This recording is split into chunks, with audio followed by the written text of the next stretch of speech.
আজকে নবম শ্রেণীর গণিত প্রকাশ বইয়ের কোষে দেখি 19 স্থানাঙ্ক জ্যামিতির অঙ্কগুলো করব। এর আগের দিন আমরা 10 নম্বর অবধি করেছি, আজকে আমরা 11 নম্বর থেকে শুরু করব। যারা এখনো চ্যানেলকে সাবস্ক্রাইব করেনি অবশ্যই সাবস্ক্রাইব করো, কারণ এই চ্যানেলে তোমাদের নিয়মিত অঙ্কের সমাধান করে দিই আমি। দেখো 11-এর 1 নম্বর কি বলেছে, এল এল কমা 2m এবং minus L plus 2m 2l minus 2m বিন্দুদ্বয়ের সংযোজক সরলরেখাংশের মধ্যবিন্দুর স্থানাঙ্ক বের করি। মধ্যবিন্দুর স্থানাঙ্ক বের করতে গেলে আমরা জানি যে এক্স গুলোকে যোগ করে 2 দিয়ে ভাগ, ওয়াই কে যোগ করে 2 দিয়ে ভাগ করব। দেখি কেমন করে করতে হবে। 11-এর 1 নম্বর অঙ্ক, তাহলে 11-এর 1 নম্বর দুটো বিন্দু তোমাকে দিয়ে দিয়েছে, একটা হচ্ছে এল 2m আর একটা বিন্দু দিয়েছে minus L plus 2m 2l minus 2m। তো এই দুটো বিন্দু দিয়েছে, বিন্দুর স্থানাঙ্ক মধ্যবিন্দুর স্থানাঙ্ক আমাকে বের করতে হবে। তো মধ্যবিন্দুর স্থানাঙ্ক বের করতে গেলে যেটা করতে হবে আমি বললাম যে এক্স গুলোকে যোগ করতে হবে। তাহলে মধ্যবিন্দুর স্থানাঙ্ক বের করতে গেলে আমাকে যেটা করতে হবে এখানে এক্স গুলোকে যোগ করে দিতে হবে। তাহলে এক্স গুলোকে যোগ করে 2 দিয়ে ভাগ, তেমনিভাবে ওয়াই কে যোগ করব, তাহলে 2m plus 2l minus 2m, অর্থাৎ এই 2m এর সাথে এই অংশটাকে যোগ করে দিলাম, তাকে কত দিয়ে ভাগ করব না 2 দিয়ে ভাগ করব।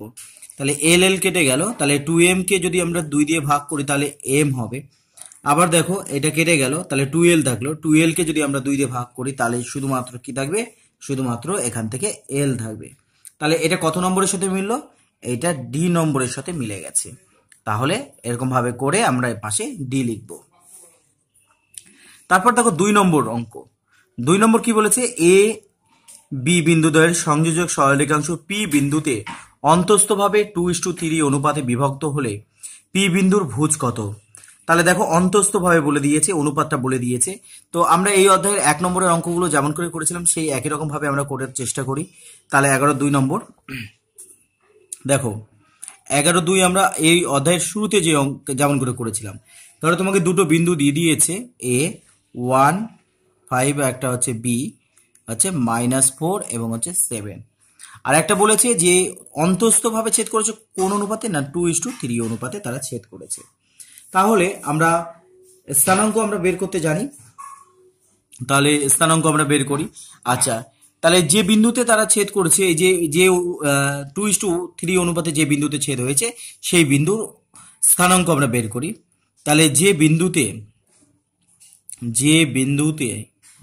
2:3 অনুপাতে বিভক্ত হয়েছে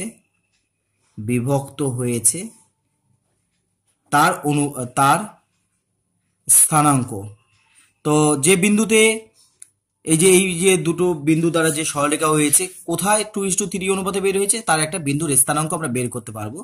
সেটা বের করার জন্য আমরা কি বলেছিলাম যে দেখো দুটো বিন্দু আমি আছি, এটা প্রথম অনুপাতের সাথে দ্বিতীয় এক্সটাকে গুণ করতে হবে। অন্তস্থভাবে বলেছে তাই জন্য আমাকে যোগ চিহ্ন বসাতে হবে। তারপর দ্বিতীয় অনুপাতের সাথে প্রথম এক্সটাকে, এটা এক্স, তাহলে 3 আর 1 গুণ করতে হবে, করার পর একে 2 প্লাস হচ্ছে 3 এটা দিয়ে আমাকে ভাগ করতে হবে। একই রকম ভাবে আমাকে কি করতে হবে, ওয়াই এর স্থানাঙ্ক বের করবো কেমন করে। দেখো ওয়াই বের করতে গেলে প্রথমে যেটা আছে তার সাথে দ্বিতীয় ওয়াই মানে 7 × 2 করব, আর যোগ দেব দ্বিতীয়টার সাথে প্রথম ওয়াই মানে 5 গুণ চিহ্ন হচ্ছে 3 বাই কত করব 2 প্লাস হচ্ছে 3। তাহলে এখানে যদি আমরা করি তাহলে কি দাঁড়াবে, দেখো -8 হবে প্লাস 3, 3 আর 2 যদি যোগ করি তাহলে 5 হবে। একই রকম ভাবে 7 × 2 = 14 আর 3 × 5 হচ্ছে 15, 3 আর 2 যোগ করলে হচ্ছে 5। তাহলে আমরা যদি এখানে বিয়োগ করি, দেখো বড়টার আগে মাইনাস তো মাইনাস হবে, তো 8 থেকে 3 কে যদি আমরা বাদ দিই তাহলে 5, তাহলে 5 বাই হচ্ছে 5, তাহলে 10 20 25 29, তাহলে 29 বাই হচ্ছে 5, তাহলে এটা কেটে গেল, তাহলে 1 হলো, তাহলে -1 আর 29 হচ্ছে 5। তাহলে যে বিন্দুতে 2:3 অনুপাতে অন্তস্থভাবে ছেদ হয় তার স্থানাঙ্ক হচ্ছে -1, আছে 29/5। তো আমাকে এখানে কিন্তু এই বিন্দুটার নাম বলেছে পি বলেছে, এবং এর এই যে বিন্দু পেলাম তার ভুজ মানে এক্স এর মান আমাকে চেয়েছে। তাহলে পি বিন্দুর ভুজ কত পেলাম, পি বিন্দুর ভুজ হচ্ছে -1 আমরা পেলাম। তাহলে এই অঙ্কটা একবারে প্রথম যে আমরা অঙ্ক এই অধ্যায়ের শুরুতে যে অঙ্কগুলোকে করেছিলাম সেই অঙ্কটার মতোই করতে হবে। এবার দেখো 3 নম্বরের অঙ্ক। একটি বৃত্তের ব্যাসের প্রান্ত বিন্দু যথাক্রমে দুটো দিয়ে দিয়েছে, কেন্দ্রের স্থানাঙ্ক। দেখো ব্যাসের মধ্যবিন্দুটাই হচ্ছে কেন্দ্র হয় আমরা জানি। তাহলে 1 নম্বর অঙ্কটার মতোই, এমসিকিউ এর 1 নম্বর অঙ্কের মতোই আমরা কি করব, এই দুটো বিন্দুর মধ্যবিন্দু বের করব, ওই মধ্যবিন্দুটাই হচ্ছে কেন্দ্রের স্থানাঙ্ক। তাহলে 3 নম্বর অঙ্ক দেখি এবার। তাহলে যে দুটো বিন্দু দিয়েছে সেই দুটো বিন্দুকে আগে লিখে নিই। কি কি বিন্দু দিয়েছে? 7, হচ্ছে 9, আর একটা হচ্ছে -1, হচ্ছে -3। তাহলে কেন্দ্রের স্থানাঙ্ক, কেন্দ্র হচ্ছে মধ্যবিন্দু, তাহলে কেন্দ্রের স্থানাঙ্ক, তাহলে কেন্দ্রের স্থানাঙ্ক দাঁড়াচ্ছে হচ্ছে এদের মধ্যবিন্দু। মধ্যবিন্দু কিভাবে বের করব? এক্স দুটোকে যোগ করব, যোগ করে 2 দিয়ে ভাগ, তেমনি ওয়াই দুটোকে যোগ করব, যোগ করে হচ্ছে 2 দিয়ে ভাগ। তাহলে দেখো 7 থেকে যদি 1 বাদ দিই তাহলে কত হবে? 6, 6কে 2 দিয়ে ভাগ করলে হচ্ছে 3। তাহলে 9 থেকে 3কে যদি বাদ দিই তাহলে 6, 6কে 2 দিয়ে ভাগ করলে হচ্ছে 3। তাহলে বিন্দুটি কেন্দ্রের স্থানাঙ্ক, যে বৃত্ত আছে তার কেন্দ্রের স্থানাঙ্ক কত হচ্ছে? 3,3। 4 নম্বর দেখো, 4 নম্বর কি বলেছে? এই যে দুটো বিন্দু সরলরেখার একটি বিন্দুতে 4:3 অনুপাতে বহিস্থভাবে বিভক্ত হয় কোটি, মানে ওয়াই এর মান। তাহলে যে যেমন করে আমরা 2 নম্বর অঙ্ক করলাম একই রকম ভাবে 3 অঙ্কটা করব, তবে এখানে মনে রাখতে হবে এটা বহিস্থভাবে। দুটো বিন্দু আছে আমার, দুটো বিন্দু কি কি হবে? তাহলে 2 হচ্ছে -5 আর একটা হচ্ছে -3, হচ্ছে -2। কি অনুপাতে ছেদ হয়েছে? 4:3 অনুপাতে বহিস্থভাবে, এটা কিন্তু মাথায় রাখতে হবে, বহিস্থভাবে। তাহলে যে বিন্দুতে ছেদ হয়েছে সেই বিন্দুর স্থানাঙ্ক কত হবে? তাহলে এই যে এই বিন্দুদ্বয় দিয়ে যে সরল রেখাংশ 4:3 অনুপাতে বহিস্থভাবে বিভক্ত হয় তার স্থানাঙ্ক আমাকে বের করতে হবে। তাহলে স্থানাঙ্ক কিভাবে বের করব? তোমরা জানো, এই প্রথমে হচ্ছে এক্স এর মান হয়, তারপরে ওয়াই এর মান হয়। দেখো এখানে কি আছে? প্রথমের অনুপাতের সাথে দ্বিতীয় এক্স কে গুণ করতে হবে, তাহলে -3 সাথে 4 কে গুণ করতে হবে, বিয়োগ দ্বিতীয় এক্স এর সাথে দ্বিতীয় অনুপাতের সাথে প্রথম এক্সটাকে গুণ, তাহলে হচ্ছে গুণ চিহ্ন হচ্ছে 3। তাহলে 4 থেকে যদি আমরা 3কে বিয়োগ করতে হবে, তাহলে কারণ এখানে বহিস্থভাবে বলেছে তাই জন্য বিয়োগ। এবার ওয়াই বের করতে গেলে প্রথম অনুপাতের সাথে হচ্ছে দ্বিতীয়কে গুণ, তাহলে 4-এর সাথে -2কে গুণ করতে হবে, বিয়োগ দ্বিতীয়র সাথে প্রথমটাকে গুণ করতে হবে, অর্থাৎ 3-এর সাথে -5কে গুণ করতে হবে। বাই কত হবে? 4 - 3। তাহলে এখান থেকে দেখো, তাহলে মাইনাস হচ্ছে কত? মাইনাস হচ্ছে 12, মাইনাস হচ্ছে কত? 6। 4 থেকে 3 বাদ দিলে কত হবে? 1। তাহলে এখান থেকে হচ্ছে মাইনাস হচ্ছে 8, হচ্ছে মাইনাস মাইনাসে হচ্ছে প্লাস, 3 5 কত? 3 5 হচ্ছে 15, বাই কত? 1। তাহলে এখানে হচ্ছে -18, আর এখান থেকে দাঁড়াচ্ছে 15 থেকে যদি 8 বাদ দাও তাহলে হচ্ছে 7। কি বের করতে বলেছে? আমাকে বলেছে ওই বিন্দুর কোটি, কোটি হচ্ছে ওয়াই এর মান। তাহলে কোটি কত হলো? কোটি হচ্ছে 7। তাহলে কত নম্বরের সাথে মিললো? এটা আমার ডি নম্বরের সাথে মিললো। আবার দেখো 5 নম্বর অঙ্ক, যে একটি সামান্তরিকের শীর্ষবিন্দুগুলি দিয়ে দিয়েছে, তাহলে আমাকে x2 আছে y2 কোনটার সাথে মিল হবে আমাকে দেখতে বলেছে। তাহলে আমরা এই ধরনের অঙ্ক আগেই করেছি আমরা, সেই একই রকম ভাবে আমরা তাহলে ছবি এঁকে অঙ্কটাকে করি। দেখো 5 নম্বর অঙ্ক। 5 নম্বর তাহলে সামান্তরিক বলেছে, সামান্তরিকের মধ্যে একটা ছবি এঁকে দিই। কি কি বিন্দু বলেছে? না, একটা পি বিন্দুর স্থানাঙ্কগুলো বলে দিয়েছে। তাহলে পি বিন্দুর স্থানাঙ্ক কত বলেছে? পি বিন্দু হচ্ছে 1, হচ্ছে 2। কিউ কত? কিউ এর স্থানাঙ্ক হচ্ছে 4, হচ্ছে 6। আর কত? আর হচ্ছে 5, হচ্ছে 7। 5, হচ্ছে 7। এস কত? এক্স, হচ্ছে ওয়াই। তাহলে দেখো এবার এদের মধ্যে যে কর্ণ আছে, কর্ণগুলো আমরা জানি যে কর্ণগুলোর মধ্যবিন্দু একই হবে যেহেতু এটা সামান্তরিক। তাহলে আমি এই কর্ণটার পি আর এর মধ্যবিন্দু বের করি। মধ্যবিন্দু কিভাবে বের করতে হয়? মধ্যবিন্দু বের করতে গেলে দুটোকে যোগ করে 2 দিয়ে ভাগ, তাহলে 5 আর 1-কে যোগ করলে 6, 6কে 2 দিয়ে ভাগ করলে 3, 7 আর 2-কে যোগ করলে হচ্ছে 9, 9কে 2 দিয়ে ভাগ করে দাও। তাহলে মধ্যবিন্দু বের করতে গেলে এক্স গুলোকে যোগ করে 2 দিয়ে ভাগ, এখানে ওয়াই কে যোগ করে 2 দিয়ে ভাগ, তাহলে পি আর এর মধ্যবিন্দু বের করলাম। এবার তেমনি ভাবে এস কিউ এর মধ্যবিন্দু আমাকে বের করতে হবে। তাহলে এই মধ্যবিন্দু কিভাবে বের করব? এই মধ্যবিন্দু বের করতে গেলে তাহলে এক্স কে যোগ করতে হবে, তাহলে এক্স প্লাস ফোর একে যোগ করে 2 দিয়ে ভাগ করব, তেমনি ওয়াই কে যোগ করে দাও, যোগ করে 2 দিয়ে ভাগ করে দাও। তাহলে দেখো দুটোই তো সমান, তাহলে আমি এটাকে সমান করে দিই। তাহলে প্রশ্নানুসারে, যেহেতু সামুদ্রিক বলেছে তাই জন্য প্রশ্নানুসারে করছি, কারণ দুটোই সমান হবে। তাহলে এক্স প্লাস 4/2 সমান সমান কত হবে? 3 হবে। তাহলে এখান থেকে এক্স প্লাস 4, 3 দুগুণী গুণ করলে 6, তাহলে এক্স সমান সমান হচ্ছে 6 - 4, এক্স এর মান তাহলে 2 বের হবে। আবার একই রকম ভাবে ওয়াই প্লাস 6/2 সমান সমান 9/2 হবে, 2 2 কেটে গেল, তাহলে ওয়াই সমান সমান তাহলে কি দাঁড়াচ্ছে? 9 - 6, তাহলে এখান থেকে যদি আমরা বিয়োগ করি তাহলে দাঁড়াবে হচ্ছে 3। তাহলে এখান থেকে দেখো এক্স এর মান 2 পেলাম আর ওয়াই এর মান কত হচ্ছে? ওয়াই এর মান 3 পেলাম। এটা কত নম্বরের সাথে মিলছে? এটা কিন্তু সি নম্বরের সাথে মিলে যাচ্ছে।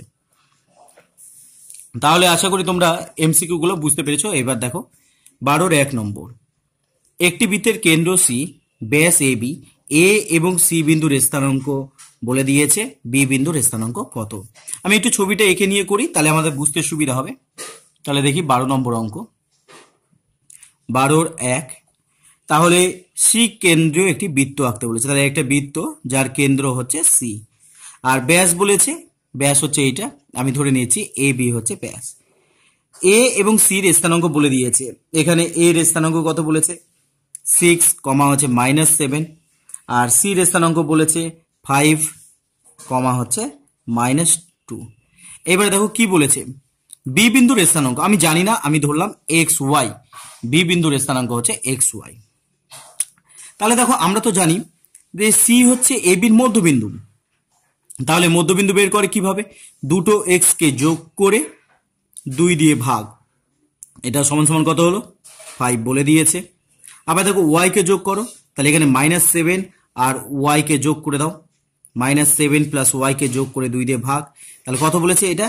এটা বলেছে হচ্ছে -2, তাহলে এটা সমান সমান -2। তার মানে এটা হচ্ছে মধ্যবিন্দু, তাই এক্স গুলোকে যোগ করে 2 দিয়ে ভাগ করলে আমি এটা পাবো, ওয়াই গুলোকে যোগ করে 2 দিয়ে ভাগ করলে আমরা এটা পাবো। তাহলে এখান থেকে আমরা দেখো কি পাচ্ছি, তাহলে 6 প্লাস এক্স, তাহলে 5 দুগুণী কত হচ্ছে? 10। তাহলে এক্স সমান সমান তাহলে কি হলো? 10, এটা যদি এদিকে আসে তাহলে বিয়োগ হয়ে গেল, তাহলে এক্স এর মান তোমার দাঁড়ালো হচ্ছে 4।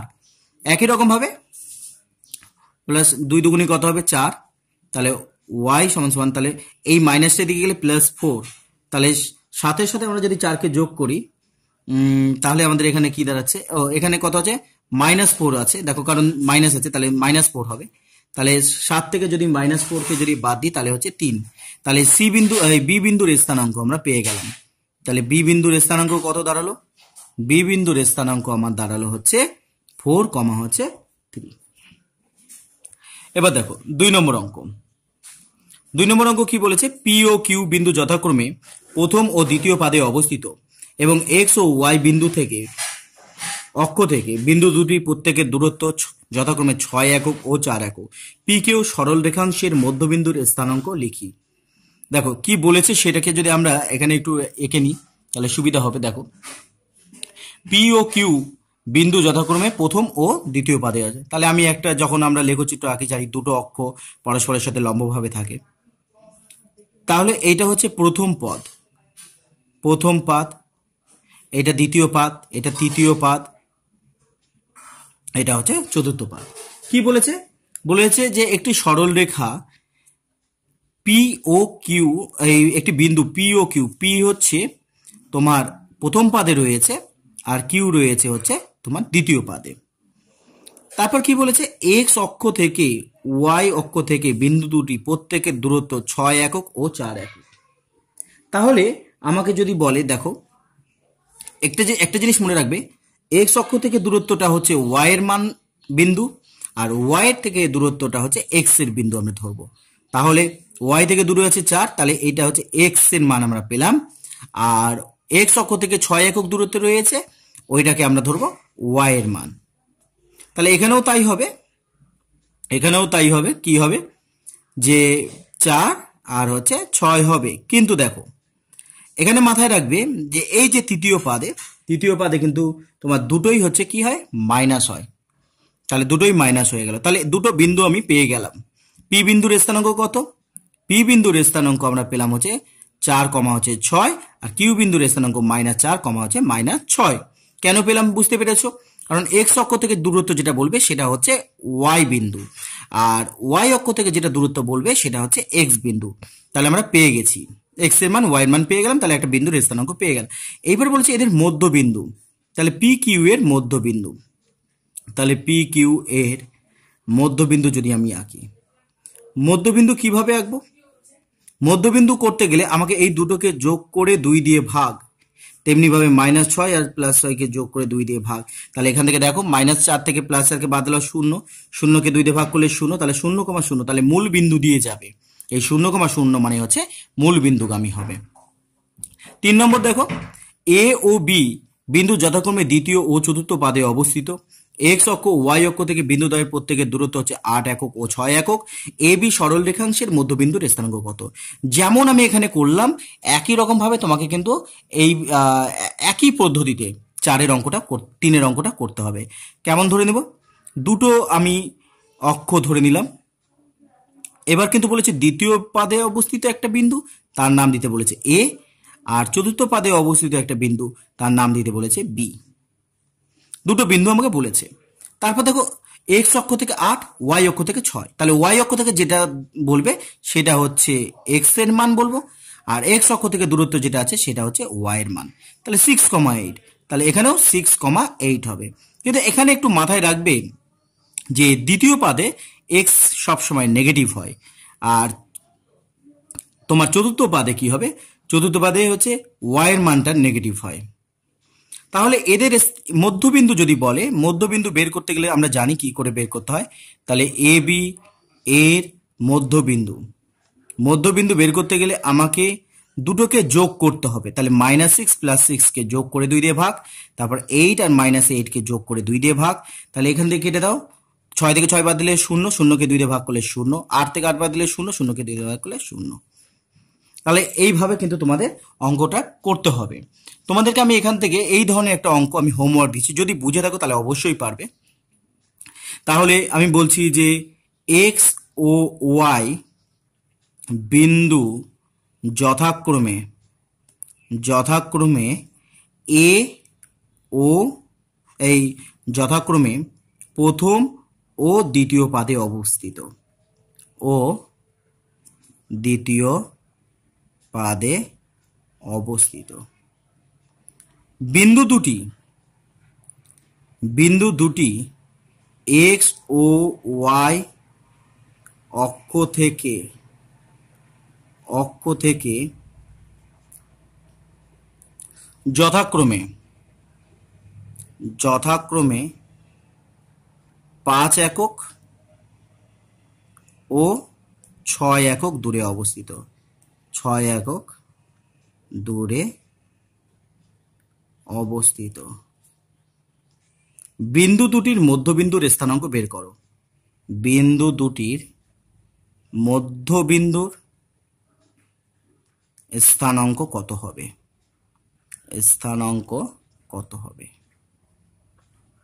আশা করি তোমরা যদি প্রথমে দুটো বুঝে থাকো এটা অবশ্যই পারবে। তারপরে দেখো 4 নম্বর অঙ্ক। 4 নম্বর অঙ্ক কি বলেছে? এ বি সরল রেখাংশের ওপর পি একটি বিন্দু যথাক্রমে এপি আর হচ্ছে পিবি, তার মানে বোঝা যাচ্ছে পি হচ্ছে মধ্যবিন্দু। এ ও বি বিন্দুর যথাক্রমে 3,4, -4 আর -5,2 হলে পি বিন্দুর স্থানাঙ্ক কত? দেখো এখানে কি বলেছে, এপি আর হচ্ছে পিবি দুটো কি আছে? দুটো কিন্তু তোমার সমান বলে দিয়েছে। সমান মানে হচ্ছে কি? সমান মানে হচ্ছে যদি আমরা এপি বলি, দেখো এ আর বি যদি সরলরেখার উপর, পি হচ্ছে একটা বিন্দু, তাহলে বোঝা যাচ্ছে কি এই বাহুটা আর এই বাহুটা সমান, তাহলে মানে পি হচ্ছে কি মধ্যবিন্দু। তাহলে মধ্যবিন্দু বের করলেই আমাদের অঙ্কটা হয়ে যাবে। তাহলে 4 নম্বর অঙ্কটা দেখি কিভাবে করতে হবে। তাহলে 12-র 4 নম্বর অঙ্ক। তাহলে দেখো এ এবং বি দুটো বিন্দু বলে দিয়েছে। এ বিন্দু কত বলেছে? 3 আর হচ্ছে -4, আর বি বিন্দু কত বলেছে? -5 আর 2। এর উপরে পি হচ্ছে একটা বিন্দু, পি হচ্ছে মধ্যবিন্দু। তাহলে পি বিন্দুর স্থানাঙ্কটা বের করব কিভাবে? পি বিন্দুর স্থানাঙ্ক বের করতে এই দুটোকে যোগ করে 2 দিয়ে ভাগ, তেমনি এটাকে যোগ করে 2 দিয়ে ভাগ। তাহলে দেখো বড়টার আগে মাইনাস, তো -5 থেকে 3 বাদ দিলে 2, তাহলে 2/2। এখানেও তাই, -2/2। তাহলে এটা কেটে গেলে 1 হবে, এখানে কেটে গেলে 1, তাহলে উত্তর হচ্ছে -1, কমা হচ্ছে -1। তাহলে এবার দেখো 5 নম্বরের অঙ্কটা দেখো। 5 নম্বর কি বলেছে, ABCD আয়তক্ষেত্রের বাহুগুলি অক্ষদ্বয়ের সমান্তরাল। বি ও ডি বিন্দুর স্থানাঙ্ক যথাক্রমে 7,3, 2,6। এ ও সি বিন্দুদ্বয়ের স্থানাঙ্ক, AC কর্ণের মধ্যবিন্দুর স্থানাঙ্ক লিখি। দেখো ছবিটা এঁকে নিলে আমার মনে হয় অঙ্কটা অনেকটাই সহজ হয়ে যাবে। তাহলে 12-র 5 নম্বর অঙ্ক, অক্ষদ্বয় আমি এঁকে নিলাম। এবার কি বলেছে, এখানে দেখো একটা আয়তক্ষেত্র বলেছে, যে আয়তক্ষেত্রের বিপরীত বাহুগুলো কি হচ্ছে, অক্ষের সাথে সমান্তরাল। দেখো এটা সমান্তরাল রয়েছে। আচ্ছা, এখানে আমি জানি না এ বিন্দু আছে, বি বিন্দু বলে দিয়েছে আমাকে, বি বিন্দুর স্থানাঙ্ক বলে দিচ্ছে 7,3। আচ্ছা, এইবারে দেখো তোমার দেখো ডি বিন্দু, এ বি এটা হচ্ছে সি, এটা হচ্ছে ডি। ডি বিন্দুর স্থানাঙ্ক বলেছে হচ্ছে 2,6। আমি হচ্ছে সি জানি না আর হচ্ছে এ জানি না, তাহলে দুটো জানি না, তাহলে এক্স ওয়াই ধরলে হবে না, তাহলে x1 y1 ধরছি এটাকে, আর এটাকে ধরছি x2 y2, এইভাবে ধরে নিচ্ছি। তাহলে তোমরা কিন্তু অঙ্ক করার দরকার নেই, তোমরা কিন্তু এখানে অনেকটাই বুঝে গেছো। দেখো এই যে এক্স বিন্দু, দেখো এটা তো সমান্তরাল, এটা একটু বুঝার ব্যাপার আছে। দেখো x1 আর y1 এর মান আমি কিভাবে বের করছি। দেখো এটা হচ্ছে সমান্তরাল রয়েছে, সমান্তরাল রইলে দেখো এই বিন্দুটার কত রয়েছে, y এর মান 3, তাহলে এখানে y এর মান কিন্তু তোমার 3 দাঁড়াবে। যেহেতু এটা সমান্তরাল, অক্ষর সাথে সমান্তরাল, তাই বি বিন্দুর y এর মান এ বিন্দুর y এর মান সমান হবে। আবার দেখো, আবার এইটা হচ্ছে সমান্তরাল, y এর সাথে এইটা হচ্ছে সমান্তরাল, তাহলে এই বিন্দু x এর মান আর এ বিন্দুর x এর মান সমান হবে। এখানে x এর মান কত, 2, তাহলে এখানে x এর মান কত হবে, 2। দেখো এইভাবে কিন্তু আমাদের করতে পারবো। তাহলে কথাগুলো লিখে নিতে হবে, যে এ বি যেহেতু এখানে x অক্ষের নাম দিব, x ও x ড্যাশ, y ও y ড্যাশ। যেহেতু এটা প্রথমে আমরা বলবো এ এবং ডি y এর সাথে সমান্তরাল, তাই জন্য তারা হচ্ছে x এর মান সমান হবে। তাহলে ডি তে যদি x এর মান 2 হয়, এরও x এর মান 2 হবে। আবার দেখো এইটা আর এটা হচ্ছে সমান্তরাল, তাহলে এ বির সাথে x অক্ষের সমান্তরাল, তাহলে তার এ আর বি এর হচ্ছে y এর মান সমান হবে। একই রকম ভাবে সি বিন্দুর ক্ষেত্রে চলে আসি। সি বিন্দুর ক্ষেত্রে দেখো, সি বিন্দু এবং বি বিন্দু যদি আমরা দেখি, দুটোই দেখো কার সাথে সমান্তরাল আছে, y এর সাথে সমান্তরাল আছে, তাহলে x এর মান কিন্তু দুটোরই সমান হবে। তাহলে বি তে x এর মান যদি 7 হয়, সিরো x এর মান কত হবে, সিরো x এর মান হচ্ছে 7 হবে। দুটোই দেখো x অক্ষের সমান্তরাল, তার মানে হচ্ছে ডি বিন্দুর y এর মান আর সি বিন্দুর y এর মান সমান হবে। তাহলে এখানে যদি 6 হয়, এরও মান হবে 6। এবার দেখো এসি একটা কর্ণ, এসি কর্ণের দৈর্ঘ্য মধ্যবিন্দু, এর মধ্যবিন্দুর স্থানাঙ্ক যদি বের করে, তাহলে মধ্যবিন্দুর স্থানাঙ্ক আমরা যদি বের করি, মধ্যবিন্দুর স্থানাঙ্ক কিভাবে বের করে না, এই যে দুটোকে যোগ করে, দুটো x কে 2 দিয়ে ভাগ, আবার তেমনি ভাবে y গুলোকে যোগ করে 2 দিয়ে ভাগ, তাহলে কত হচ্ছে 9/2, এখানেও কত হচ্ছে 9/2। তাহলে আজকে এই পর্যন্তই থাক, এরপর দিন নতুন অধ্যায় নিয়ে আলোচনা করব। দেখতে থাকো, ধন্যবাদ। Subscribe my channel PKB Math.